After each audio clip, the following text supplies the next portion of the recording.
Power of Thought Book 3 of 3. This shows that what we call natural trend of the mind is nothing but habits which we ourselves have formed. Therefore, even the weakest and most degraded human being can become strong and noble through the power of well-directed thought.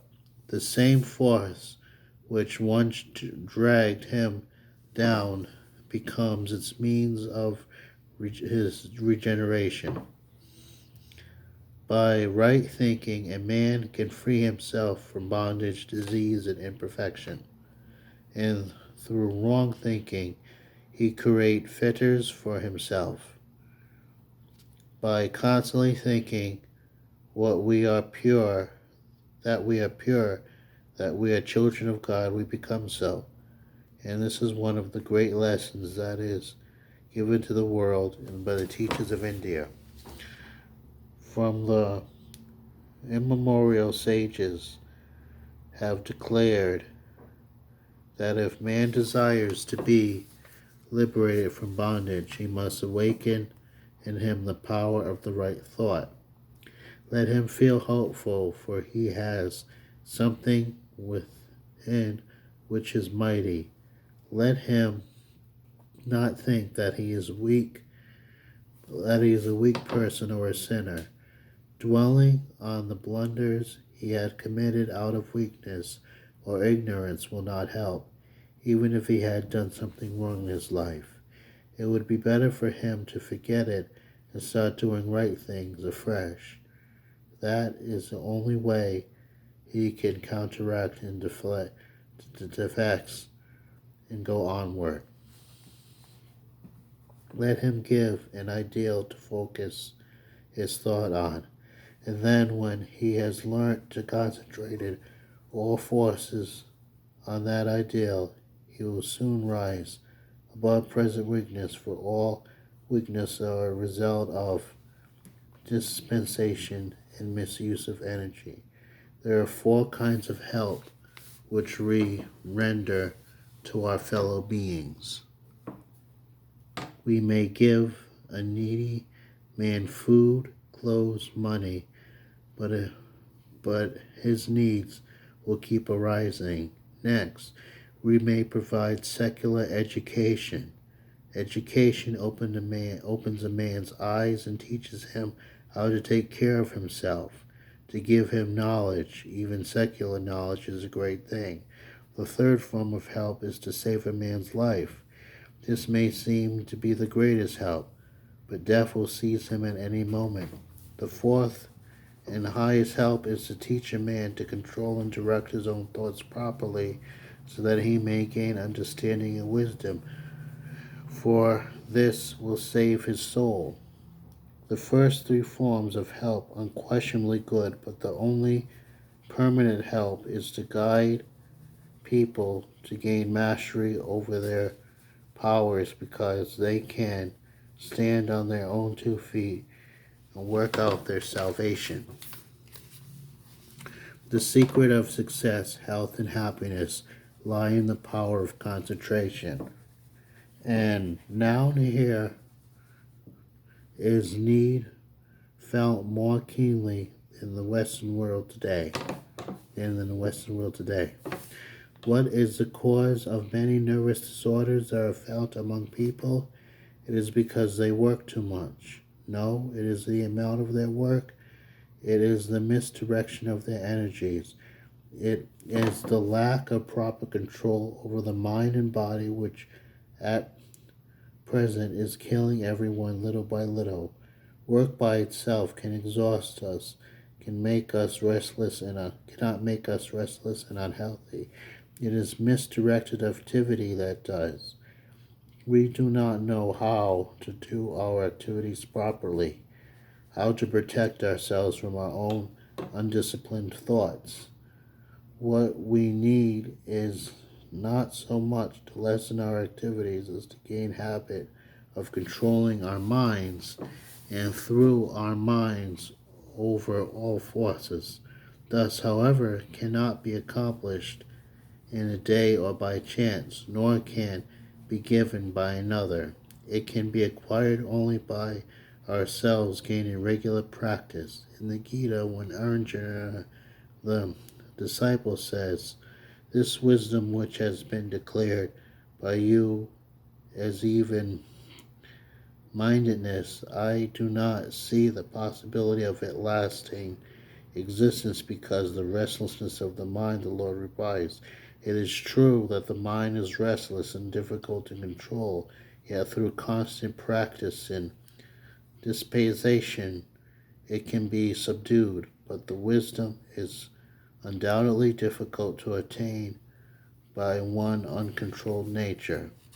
Therefore, if we wish to gain control over our minds, we must take up regular practice. First thing we must learn is to sit quietly until we can restrain our physical activities and hold our bodies still. We cannot gain mental poise. Nothing cures nervousness and improves our health more quickly than daily exercise of sitting still and checking all unnecessary and unconscious movements of the body. When we have succeeded in doing this, the mind will become naturally calmer. Then we must take some ideal to fix our thoughts. At first, the main practice will be to drive out from the mind several other thoughts that crowd it. By this persistent effort, the number of these will be gradually decreased and the mind will become stronger, steady, and pure. Even a few moments spent in this each day will clarify the mind, strengthening the will, and able to do so. Our duties will ever growing efficiently in wisdom. Thought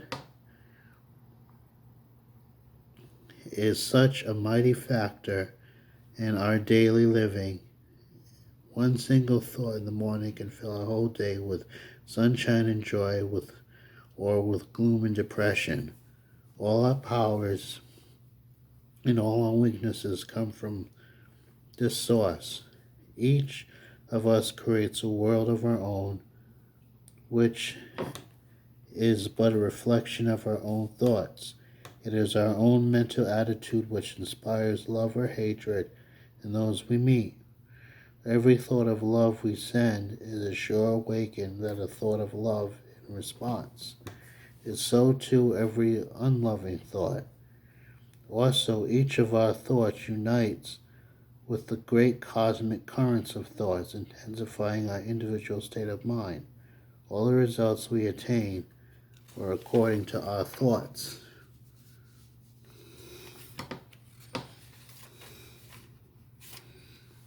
Are united, so great is our power that if we fix on our thoughts on the desired outcome, it is sure to come to pass. Hence, we must clearly consider about what we think and whether we would welcome the outcome when it comes to pass. This is the reason why we should practice discrimination at every step, not only for its own sake, but for the sake of others as well. We should guard our thoughts carefully because they directly and indirectly influence all whom we associate.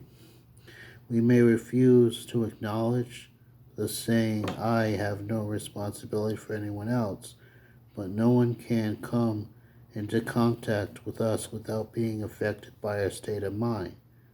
It may not be intentional on our part, but every thought, conscious or unconscious, is radiating good or evil influence to and creating an atmosphere which everyone does feel.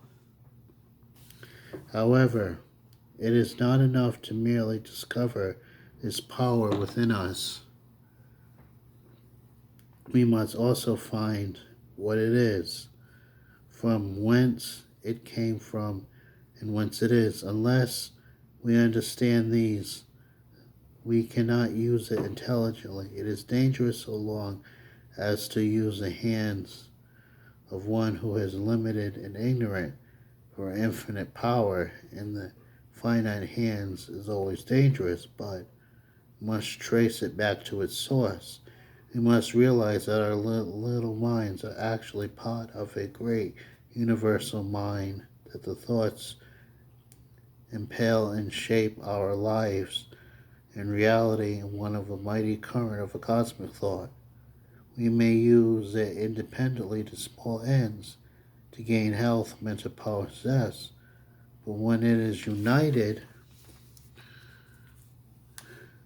at the Supreme, when our minds constantly rest on Him, we are conscious of His presence in all our thoughts and actions, in all our lives, the whole heart, body, and soul.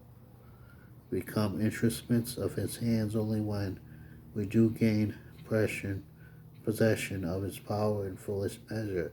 Therefore, let our thoughts remain connected to the pure essence of our being. And this is about the booklet.